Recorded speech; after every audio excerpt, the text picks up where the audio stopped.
Kombinácia vnútornej mentálnej sily, unikátnej operácie, ale aj intenzívneho cvičenia dokáže v 21. storočí to, čo ešte pred niekoľkými rokmi nebolo možné. Začína sa Reflex, vítajte. Počas prechádzky v lese ho zastihla búrka a jeho život visel v priebehu sekundy na vlásku. Martina zavalil padajúci strom. Našťastie prežil, aj keď s vážnymi následkami. Lekári mu nedávali veľké nádeje, že ešte niekedy bude chodiť. Vďaka unikátnemu zákroku a špeciálnemu zariadeniu, ktorému voperovali, sa však opäť dokázal postaviť na nohy. Mne sa nezdá, že by som mal nejaký extra špeciálny život s tým, že je jasné, že mám nejaké obmedzenia. Ten handicap tam je, ale dôležité je asi to, že ako sa cítim a v podstate aj tým cvičením, aj tým nastavením v hlave a to okolie rodina nepripomínajú mi, že som handicapovaný alebo že mám nejaké znevýhodnenie, ja sa cítim zdravo. Martin mal doslova šťastie v nešťastí. Som mal úraz, bolo to v roku 2023. Boli sme na prechádzke s manželkou, s obsom, mohlo byť pekne, možno nejaká prehánka. Burky hlásili na večer, burka prišla skôr nečakaná. Tým, jak prišla tá burka, tak vlastne nestihli sme už z lesa vybehnúť, skryť sa. Bolo to aj so silným vetrom, zavalil ma strom. Tie stromy to tam padali jak sýrky. My sme boli radi, že celkovo, že som to prežil, lebo čo sa mi dostala informácia, tak na druhej strane kopca boli ľudia, ktorí v podstate to šťastie nemali. Kým prišli záchranári, trvalo to zhruba 2 hodiny, lebo vlastne tá cesta bola popadaná stromami, oni sa museli prerezávať. Ešte než ma našli, tak to trvalo, nakoniec to teda dobre dopadlo. Stihli ma transportovať do Ostravskej nemocnice fakultnej, tam boli hneď nejaké operácie. Vo fakultnej nemocnici v Ostrave majú spinálnu jednotku. Spinálna jednotka je oddelenie alebo časť nemocnice, ktorá sa priamo špecializuje na takú tú prvotnú pomoc pacientom, ktorí majú poškodenie chrbtice alebo miechy. Okrem toho sme sa tam učili tie základné veci. Obliekať sa, sadnúť si, ľahnúť si, prehodiť sa v posteli, umyť sa. Boli na to prispôsobení. Mladý muž začal pomocou spinálnej jednotky rozhýbavať svoje ochrnuté svaly. Ja som to tak nejak nebral, že proste teraz budem na vozíku, že čo budem robiť. No tak ide na vozíku, no.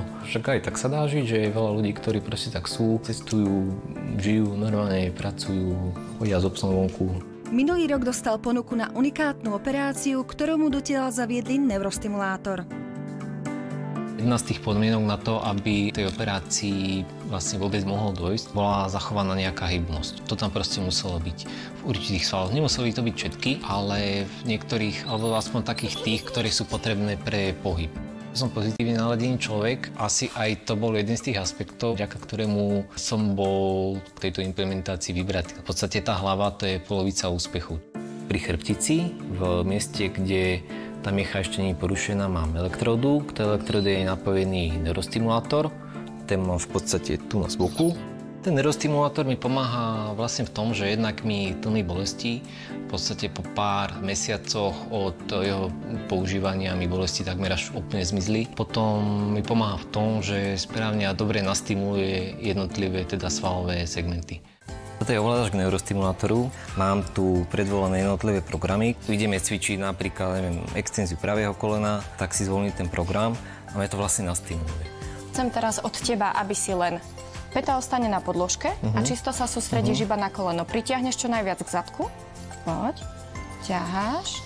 A teraz silou zatlač do tej nohy a vystri. Kontroluj si koleno, aby nelietalo zo strany na stranu.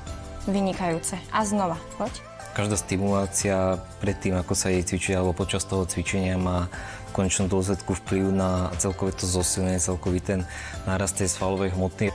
Vlastne Maťko vždy, keď si pridá, akože zapne túto neurostimuláciu, tak zvláda viacej. Ide mu to jednoduchšie a tým pádom sa lepšie sústredí, lebo mu to stimuluje danú oblasť. Aby svoj stav priviedol do dokonalosti, začal navštevovať aj špeciálne fitness centrum, ktoré je zamerané práve na ľudí po nehodách. Tak ono človek, keď sa hýbe, keď cvičí, tak celkovo tá kvalita života je lepšia, ako keď sa nehýbe. Tým, že je tu veľa ľudí s určitými handicapmi, tak pre mňa je to fajn sa s tými ľuďmi stretávať. Vieme si každý nejak navzájom pomôcť. Vidíme, jak sa druhí zlepšujú, že proste tá cesta je, tá možnosti sú, čiže určite aj na psychiku to má nejaký vplyv. Keď prišiel, tak bol strašne pochudnutý, ledva mal nejaké svaly na tých nohách. Postupne zosilňoval, ale hlavne tie nohy zmocnili. Už dokáže sám postáť. Predtým sme ho museli, keď sa postavil, tak sme museli podopierať. Teraz v podstate už v chodítku.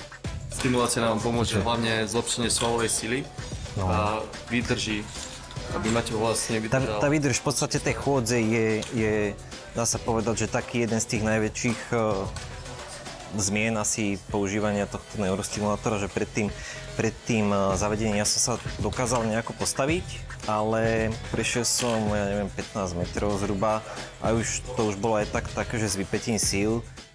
Ja som do gymu prišiel v stave, v podstate keď som bol po úraze, že v gyme sme prvýkrát začali čo najviac posilňovať tie nohy, tie svaly, celkovo to telo. No začali sme sa stavať. Pre nich je to síce maličký krôčik, ale my sa niekedy z neho tešíme viac ako ten Maťo naozaj, že nejaký záškup nejakého svalu alebo niečo. Pre nás je to niekedy viac ako pre nich. Oni vidia stále, že čo mám z toho, keď niečím pohnem, keď aj tak nechodím, ale je to radosť aj pre nás. Každé jedno zlepšenie je pre nás obrovský posun v podstate aj v tej kvalite života. Dá sa žiť jednoducho. Človek proste musí prijmúť to, čo má a snažiť sa z toho vyťažiť čo najviac. Ja sa cítim zdravý, ja sa necítim, že by som nejako trpel, alebo že by môj život bol zlý. Prekážky sú, ale viem, že aj mnoho sa dá dosiahnuť.